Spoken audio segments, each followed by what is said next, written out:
það hlýtur að vera gríðarlega mikilvægt samt til að komast áfram að kryfja alveg til mergjar sko, hvað gerðist Já, ég segi hvað gerðist. Já, ég skal bara segja hvað gerðist. Já. Það sem gerðist var það að hér tók völdin árið 2004 fámenn klíka auðjöfra sem að ferðust á einkaþotnum sínum og gáfu síðan í síman, farsímana sína, skipanir til fjölmiðlum það hvernig ætti að skrifa og aðalega hvernig ætti að þegja. Og þetta skapaði óheilbrigt andrúmsloft og á árunum 2004 til ásins 2008 þá stigu Íslendingar eins og trilltir menn dansinn í kringum gullkálfinn og menn héldu að Jón Ásgeir Jóhannesson sem nú aðaleigandi 365 miðla að hann væri eins og krösus konungur að allt sem að hann snerti það yrða gulli, menn trúðu því í blindni. Einn bankastjórinn sagði, sá sem með Jón Ásgeir í liði, hann í vinningsliðinu. Þannig að það skapaðist mjög óheilbrigt andrúmsloft, það var eins og öllum siðum væri snúið á hvolf, öll þessu gömlu góðu gildi sem að maður ólst uppið og sem móðum að reynda innrættamanni og sem var að sumuleyti líka reynda innrættamanni í ríkisútvarpinu, í þessum þáttum á kvöldin og í guðstjónustunum og öðru slíku, það var eins og þau hirfu alveg fyrir þessum dansi. Þetta er vandamálið. Já, ef þetta er rétt. Er það ekki gríðarleg vonbrigði fyrir þig og Sjálfstæðisflokkin að stjórnvöld skyldu ekki hafa hefðu ekki getað og mátt stöðva þetta? Jú, það er alveg gríðarleg vonbrigði og ég spyr bara alveg eins og Davíð Oddsson spurði á þingi viðskiptaráðsins í nóvember 2008 hvernig og svarið þið mér ef þið getið, hvernig stendur á því að einn maður gat safnað 1000 milljarða, sko ekki 1000 miljóna, 1000 milljarða skuld í íslensku bönkunum og það var ekki einasti fjölmiðill sem skrifaði einkaþotuna eins, lúxusíbúðun í Manhattan, listisnekkjuna og allt bílífið í kringum þetta, ekki einasti maður sem lyfti gagnrýnisrödd. En akkurat hvernig stóð á þessu? Hvernig stóð á þessu? Er það ekki hlut af því að skrifa á stefnu Sjálfstæðisflokksins því að hann réði nú allir hér upp að þessu og hvers vegna gat maður safna svona miklu skuldum, hvers vegna gat þjóðfélagið farið á þennan veg, er það ekki hluti til stefnu flokksins að kenna? Veistu að ég ætla svo sem ekki að fara í neina öskur keppni við stjórn eða stjórnarandstöðum þetta, ég er búin að skrifa litla bók sem heitir Áhrif skattahækkana á hagvöxt og lífskjör og þar fer ég aðeins yfir þetta og þar komst ég þeirri niðurstöðu að í meginatriðum, enginn okkar er fullkominn og það verður ekki neinir fullkomnir menn hér á því tímabili sem ég ætla að tala en í meginatriðum þá var hér fylgt skynsamlegri og frjálslindri og opinni stjórnarstefnu árun 1991 til 2004. Þá var reynt að með stjórnsýslulögum og upplýsingalögum að tryggja réttindi einstaklinga, það var reynt að selja fyrirtæki ríkisins, auðvitað kann það hafa tekist misjafnlega eins og öll mannanna verk, en það var mjög mikið reynt að auka svigrúmið og það tókst mjög vel, þannig að undir lok þessa tímabils árið 2004 þá voru Íslendingar í fremstu röð á öllum sviðum eftir mælingum. Síðan fór þetta úrskeiðis, eins og ég sagði við þið hér áðan, 2004 til 2008 að auðjöfrarnir sem höfðu sko heilu stjórnmálaflokkarna á sínum vögum sem að sögðu til dæmis að lögreglurannsóknir á þeim væru bara undir pólitískum rifjum runnar og svo framvegis, þeir náðu völdum. Það sem við erum að gera uppi núna jók svigrúmið of mikið. Nei, reglugerðirnar á Íslandi eru svipaðar í hinu heittelskaða Evrópusambandi þínu, þannig að ég myndur ekki beininni segja að því sem að kenna. Ég held að í svona litlu þjóðfélagi eins og þessu íslenska og raunar stærri þjóðfélagum líka, þá skiptu einstaklingarnir miklu máli. Ég var að lesa bara í gærkvöldi og ef ég má aðeins víkja eftir að því, bók eftir Henry Ashby Turner sem að fjallar 30 síðustu dagana fyrir valdatöku Hitlers. Og hann heldur því fram, þessi sakfræðingur, og þetta er mjög merkileg kenning hjá honum, að það var hægt að afstýra þessu hvað eftir annað. Þetta var sambland af tilviljun því að það voru ekki sterkir menn í kringum stjórnvölin, skortur ábyrgðarkennd, upplausn í þjóðfélaginu, það voru margir samverkandi þættir þar og ég held að hér sé það líka þannig að einstaklingarnir skipti jafnvel meira máli heldur inn í stærri þjóðfélagum og það kom í ljós til dæmis ef maður tekur stétt menntamann á Íslandi sem ég tilheyri nú, mentamennir veittu auðmánum ekki nægilegt viðnám, ekki nægilega gagnrýni og eftirvill er ég einn af þeim sem get saka sjálfa mig það. Mér fannst á tímabili, minn ágæti vinur Davíð Oddsson vera eitthvað upptekinn af hættunni af þessum mönnum. Ég sé það núna að hann hafði rétt fyrir sér.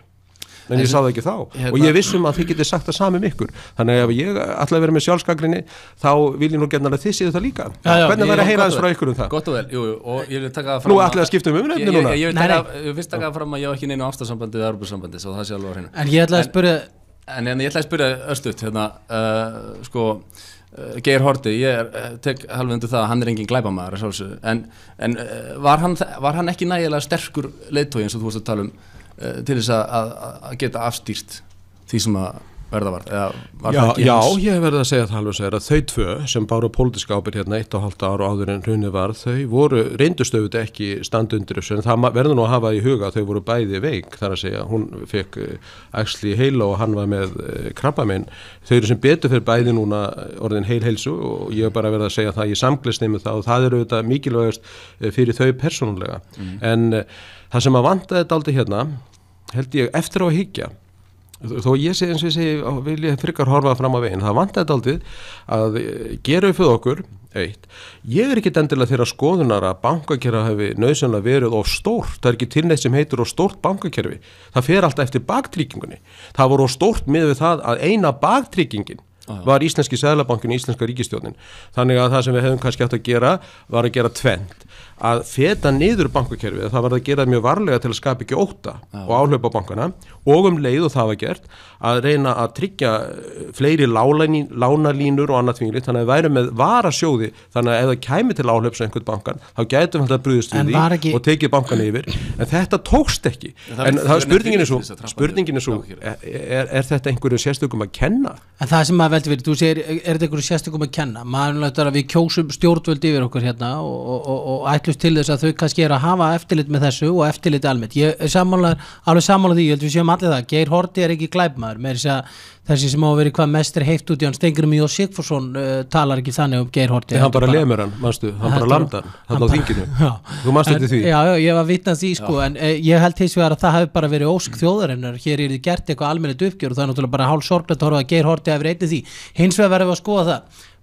Þessu leiti, Geir Haarde hún er þessi ósk þjóðarinnar 60% þjóðarinnar sagðist vilja sjá Geir Haarde fyrir landsdóm. Og þá spyr ég á móti, er það málið?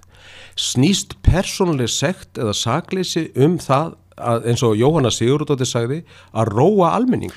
Það á að snúast sekt eða sakleysi manna. Já, en ég er ekki gott fyrir Geir Haarde að komast að sakleysi. Jú, heyrðu, nú skal ég segja þér eitt. Ég held nefnilega að þú hefði alveg hitt naglan á höfuðið.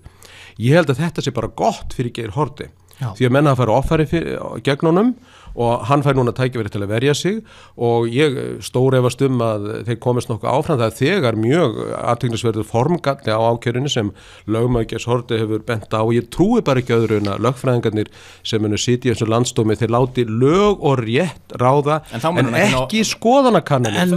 Við megum aldrei, heyrðu, það er að vísu líka mikið á einna mann lagt að standa í málaferlum í 2-3 ár. Ég hef sjálfur staðið í málaferlum í mörg ár, ég var dregin fyrir dóm í Lundúnum og ég var líka dregin fyrir dóm í Reykjavík og málskostnaður minn í þessum 2 málum var 30 milljónir króna. Þetta getur riðið hverjum einasta einstaklingi að fullu, þannig að og þetta leggur líf manna undir sig í mörg ár, þannig að ég er ekki óskona þess út af fyrir sig. Ég held að það sé aldrei hæpið og síst er hæpið að kastunum fyrir líðina, svo maður segja, eins og gert þar í Rómaveldinu forna. Ef við skoðum bæði orð í Davíðs Oddssonar og Geir Haarde í gegnum tíðina og það þarf ekki að segja okkur neitt annað það að Geir Haarde vissi af hér færi fram mjög vafasu starfsemi hjá þessum auðvaldsekkjum sko. Konan satt í stjórn fyrir eitt svoleiðis fyrirtæki og trúnaður hjóna hlýtur að vera þannig að hann hlýtur bara að hafa vitað það sem Geir Haarde og Davíð Oddsson talaði þannig og það er þekkt dæmi þegar Davíð Oddsson fór í Búnaðarbankann og tók út peningana sína og því honum ofbauð þetta.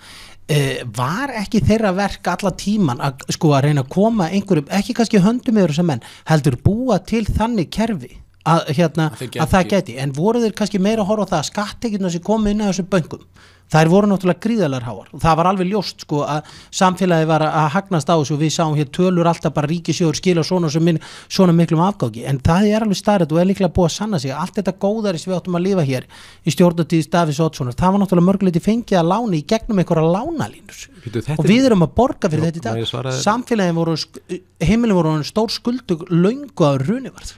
Já, það nú vitnum svo til, ef þú myndir nenni að lesa bókina mína áhrif skattahækkana, þar ræði þetta sérstaklega sem að þú ert að tala sem var góðærið eingöngu lánsfjárbóla og svarið nei og já.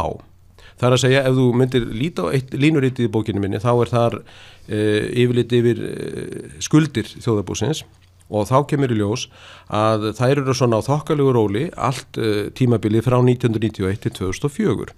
Svo árið 2004 til 2008 þá farði bara svona hátt alveg nánast lóðrétt upp á við. Þannig að þú verður að skiptis í 2 tímabil.